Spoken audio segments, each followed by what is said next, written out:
So here's some questions that I want you to ask yourself is, do I feel comfortable with an unknown tax rate in the future with where I'm storing my money? The other question is, do I have control over what the income tax rate is in the future? And if I don't, am I okay with that? Would I rather pay income taxes now or later? Hello, and welcome back to the Without the Bank podcast. Today, we're going to go over part 2 of 401k half-truths. It should be a 4-letter word. It is not, but we are going to be talking about taxes. So before we jump into Joe, the story of Joe, I wanted to take you guys back to how taxes even came about, specifically income taxes. I was, as you know, doing my research, and I got to thinking that the national debt right now is around $39 trillion. And so I was curious, okay, if that is our national debt, how many American citizens are there, and how much would each person have to pay in order to pay that off? So there are currently around 341 million US citizens. So that means that each citizen would have to pay between $100,000 to $150,000 to pay off the national debt. And if you take those two numbers and divide them, it's around 114,000, I believe. That means each person. So if you're a household of 5, that is $500,000 that needs to go to the government currently to pay off the current debt, not what is occurring every single day, just what it's at right now. The question that I have for you, and that I think everyone should ask themselves, is what are taxes going to look like in the future, especially for the younger generation? So there is a lot of information out there that essentially the younger people are going to have to foot this bill. This generation is spending it, but this generation is going to have to pay for it. And if you think about what the government does, is they're brilliant at incentivizing behaviors. And this is true if you own a business. You have write-offs for owning a business. You get write-offs for providing jobs, for owning real estate, and even for having kids. You get a credit for that. So if you think about it, the government is thinking, we need taxpayers to foot this bill. Each person that is born essentially is an investment for what will need to be paid in the future.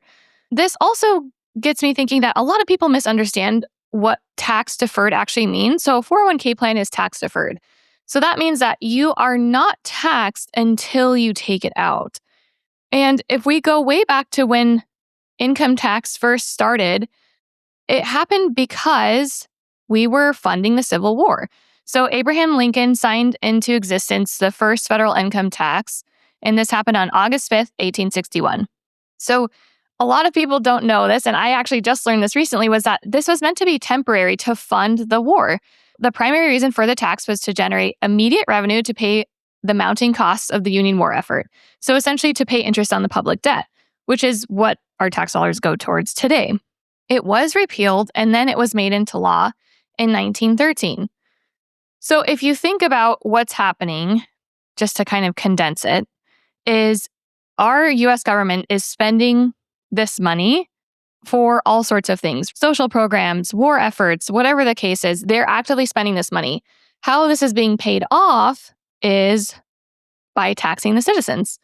So tax deferred means that you will be paying later. It doesn't mean that you're not paying taxes. It just means that you're kicking that can down the road. So it might reduce your taxable liability in the current year, which helps in the meantime. But what that means is you will be taxed later on. And so I got to thinking, well, how much money are in these retirement plans currently? And so as of 2025, $48.1 trillion are sitting in retirement plans. So if you're a government and you're thinking, hey, we may not be making this money now, but we know that we can have access to it at some point because these people will be paying taxes later, maybe they're okay with that. And it reminded me of that part in the Becoming Your Own Banker book where Nelson says, when the government creates a problem and then turns around and offers a solution to the problem, aren't you just a little bit suspicious that you're being manipulated? Because if they didn't want us to pay taxes, then they would just make it so we don't have to pay taxes. But they're creating an exception to the rule. And if you think about it, what you're doing is you're storing money in these plans. You're not paying taxes on it now. But as we discussed, that tax is going to be imposed on young people later. It's going to be imposed later. There's no way that we can be paying off this debt without tax dollars. So then the question is, okay, well, what does that mean for my family? What does that mean for my particular situation? And again, I am nerdy, so we're going to work this out with a little bit of math, and I'm going to take you guys back to our qualified plan calculator. But before we get into that, if you're a little bit new here, we're going over 401k half truths. And we're going to use Joe. He's our case study gentleman here. He's 35. He's married. He has $50,000 in his 401k. He makes $100,000 a year. And he's currently contributing $17,500 per year. He is receiving a match. So his employer matches up to 50% of the first 6% of his salary. That's a lot of numbers, but basically, if his salary is $100,000, 6% of that would be $6,000, and his employer matches up to 50% of $6,000. So that would be $3,000. So we're going to go into this here, and let me share my screen. If you are driving, don't look, please. Keep your eyes on the road. Okay, so we've already gone over management fees. That was the first podcast. If you haven't listened to that one, go back and listen to it. So with just his contributions and his employer match, at the age of 65, he is at a net account value of $3.2 million. And again, we're going over half truths. So this is an exciting number to live into and be like, hey, I could just set this and forget it and not have to worry about it. And I think, unfortunately, a lot of people are misunderstanding how these plans play out in the future and how little control you have over how this ends up for you. So with the management fee, the net account value is at $2 million. So it decreased it by over $1.2 million. And now we're going to talk about taxes. So when you add in the implications of income tax with 401k plans, we went from $2 million with a management fee to a net account value of $1.3 million, roughly. If you take 3.2 and you subtract 1.3, that's a big difference. It's a lot of the pie that is getting eaten up by taxes that are going to be paid at a later date, as well as management fees that you have paid along the way. And the reason why I think this is so important is because if you are thinking about this type of plan as hey, I don't have to do anything else, I can just rely on this, you're sadly mistaken. If you consider all the things that our kind of society is up against, it kind of seems like a lot. It is inflation, it's future taxation, it's combating government spending that you have control over, I guess, in who you vote into office. But other than that, they kind of have their own budgets that they're working with. And the other thing is control. Joe was looking forward to the 3.2 number, and at the end of it, he's at 1.3. And that's if taxes stay pretty reasonable.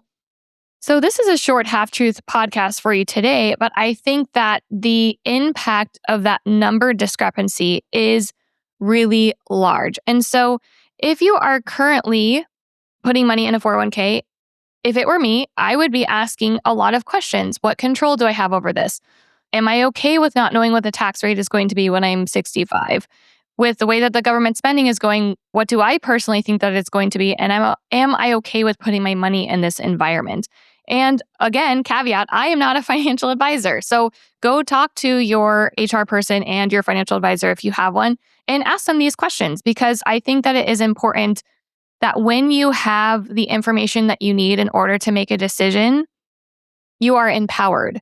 And I want you to be empowered no matter what journey you're along. Even if you're like, hey, I'm still really excited about my 401k plan. Fantastic. But at least you've done your homework, right? At least you have the answers for yourself. And I really think that going back to the history of the 401k, the fact that this happened to fund a war, that's how it came to be. It was supposed to be temporary, and then they reenacted it as it's going to be here forever in 1913 as an income tax, is super interesting, especially because of the situation that we're in currently in terms of how much the government is spending to fund the war that is going on right now. I also was doing some digging, and I realized that if you go back and look at the history of the U.S. income tax rates, it fluctuates and correlates strongly with the U.S. participating in wars. This is just a really interesting thing, and it makes sense. If you need money to fund something, things go up. That could potentially be the income tax rate at the time. So here's some questions that I want you to ask yourself is, do I feel comfortable with an unknown tax rate in the future with where I'm storing my money? The other question is, do I have control over what the income tax rate is in the future? And if I don't, am I okay with that? Would I rather pay income taxes now or later? You guys know this already about me, but I've never participated in a 401k because it never personally made sense to me. I'm like, why do I want to lock up my money and not have access to it? Because what if I have an opportunity that's going to make me more money than it would if it were in this environment in a place where I couldn't really touch it? I have along my journey met a lot of people that have been like, hey, I don't know if I'm okay with putting my money in a place that I don't have a lot of control over it. And the access to it is limited. And as I mentioned before, I think that the 401k is really great for people that don't necessarily have money discipline or who don't know exactly what they would do alternatively. Because if you kind of just have extra money sitting around, the natural tendency is to spend it. So I would say it's important to have really good money habits. Number one, that's the most important thing in terms of looking at your finances. Because I tell my son this all the time. He's really excited about this Nintendo Switch. And he's like, yeah, it's only $500. And I'm like, that's a ridiculous amount of money for something for you to play on. It's like you have a phone, you have a PS5, you have, I think he even has an Xbox. I'm like, what is this new gadget going to do that you can't do already on your other things? But he's super excited about it. He's like, it's a really good deal. And I'm like, yeah, it's a really good deal for you, for your money that you want to earn and spend money on it. So he's been doing his lemonade stands. As soon as he gets a dollar, he loves to spend it. So I'm like, you need to do a really good job of putting your money in a place where you either can't touch it or you need to be so dedicated to this goal that you have the discipline around it. He's 12, so he's figuring it out. But my point is, he would be a great candidate for the 401k. And I do think that some things fit some people better. And I think that if you're more entrepreneurial and you're willing to invest in yourself and make sure that you are hedging against inflation in the future and you're investing in things that are going to produce more money short term and long term, then I don't know, maybe it isn't the best environment for you.